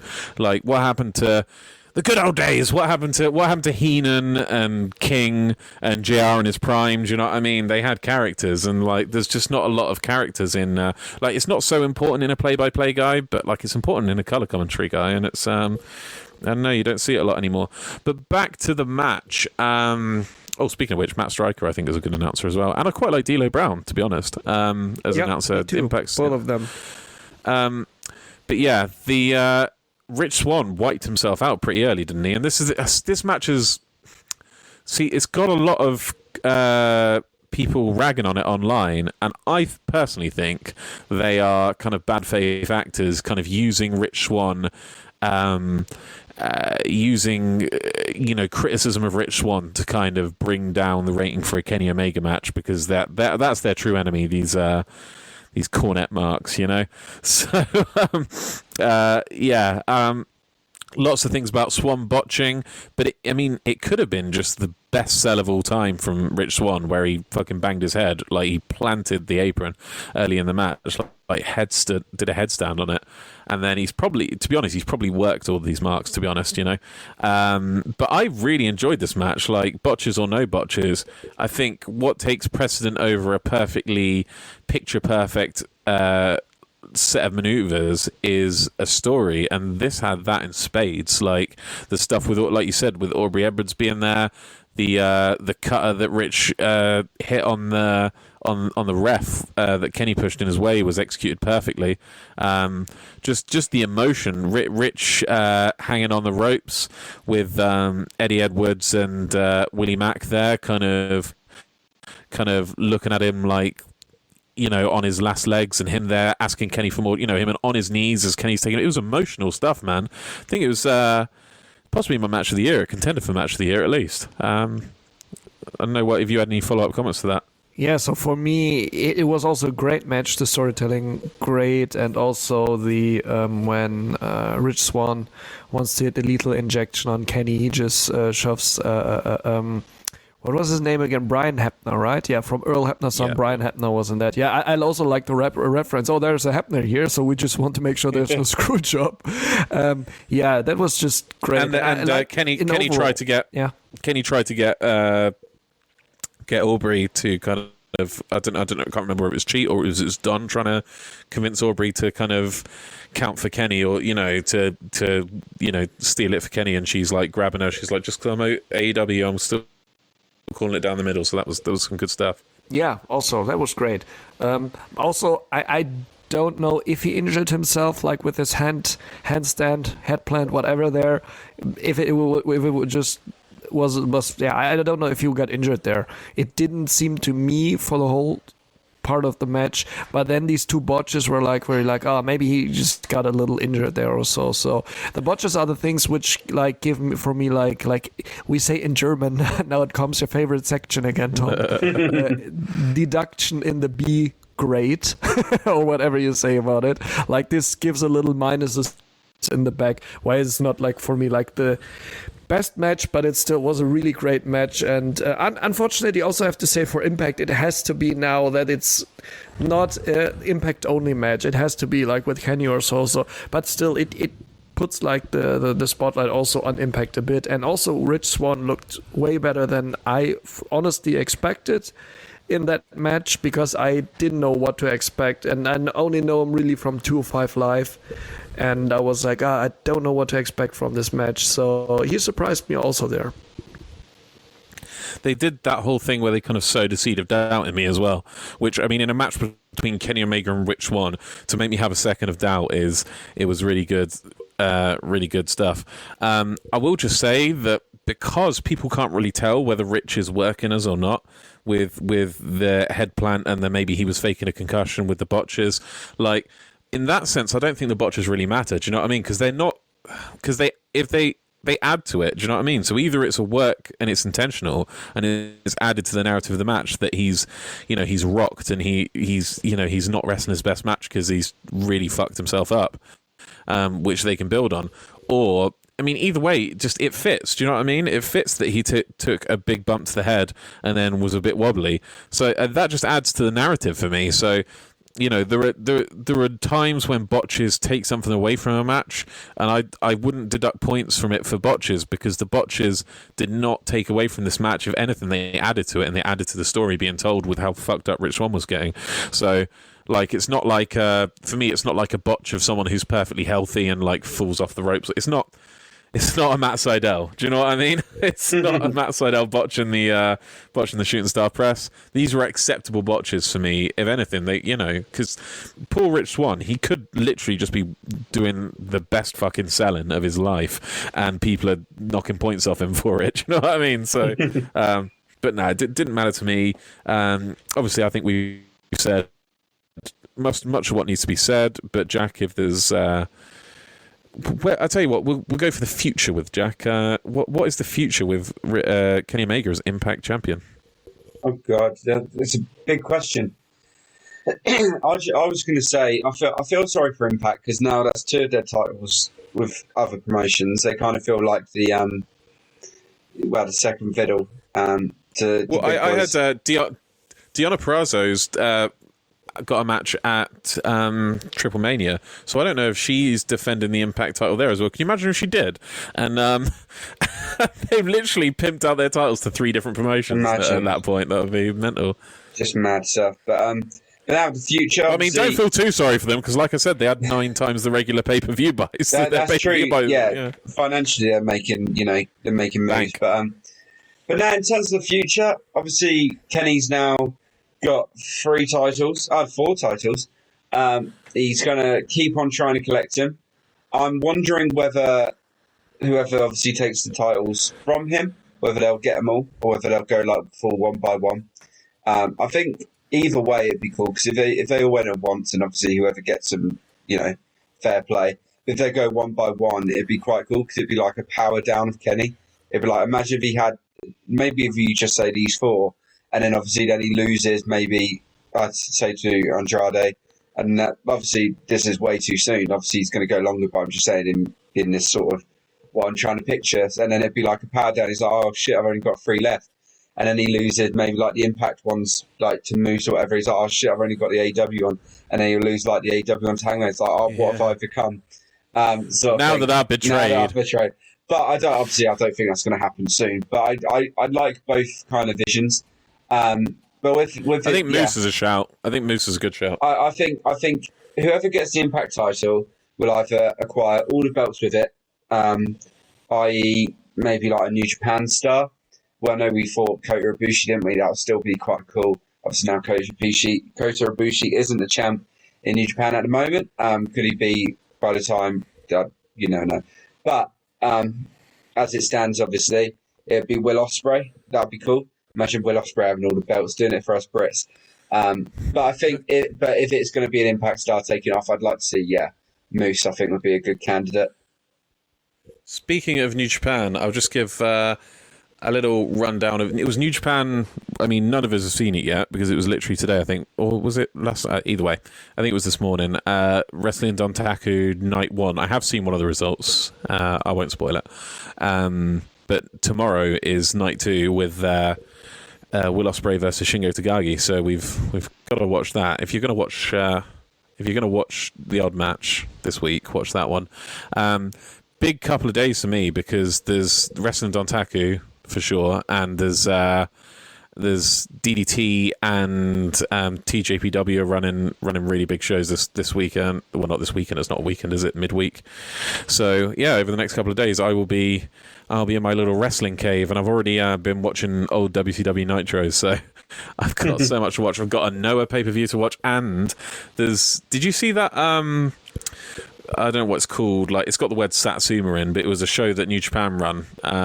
It was a 2-day show, and one of them, I haven't seen the result of this. It was Toriano defending his King of Pro Wrestling 2021 title against Evil in a Darkness Creation match or something like that, where they literally wouldn't reveal which it was up until the show, I think. So it was either they had to blindfold their opponent before they could pin them. There'd be 4 blindfolds, one on each corner, and they had to get a blindfold and blindfold their opponent, or the lights in the venue would be turned off and on periodically.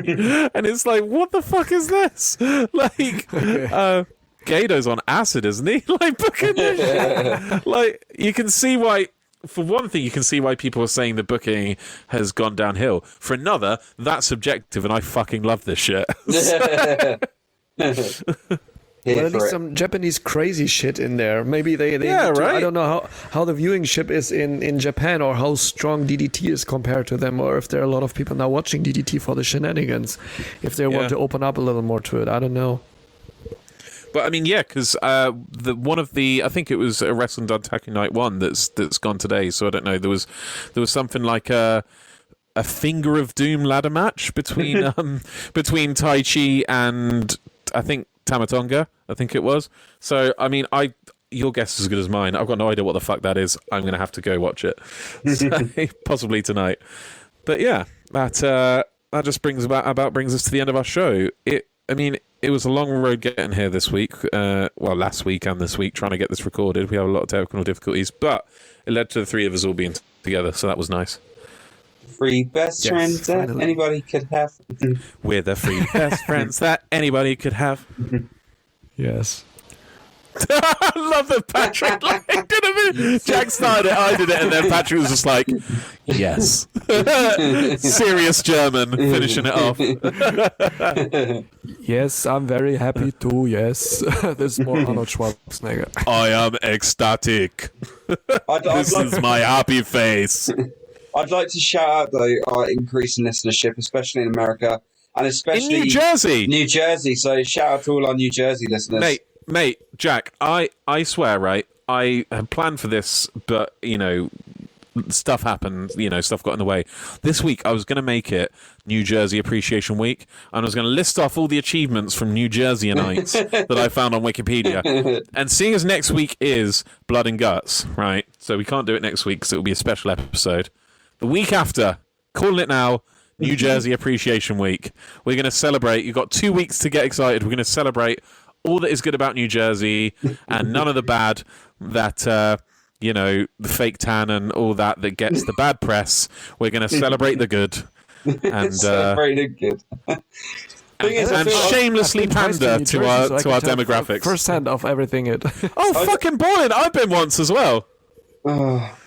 I just find it funny nice. because New Jersey, even though it is our biggest audience, they still only make up a quarter. So there's still 3/4 of our listeners who are just going to be listening to a New Jersey appreciation episode now. That's fucking mental, though. 25% of our listeners are from New Jersey for a Europe-based podcast. So That's wild. Shout out to all of you. We respect you. We rate you. If you want us to do merch, hit us up on our You are in socials. the house. I'd love to do a I think hat. that's the only New Jersey I saw.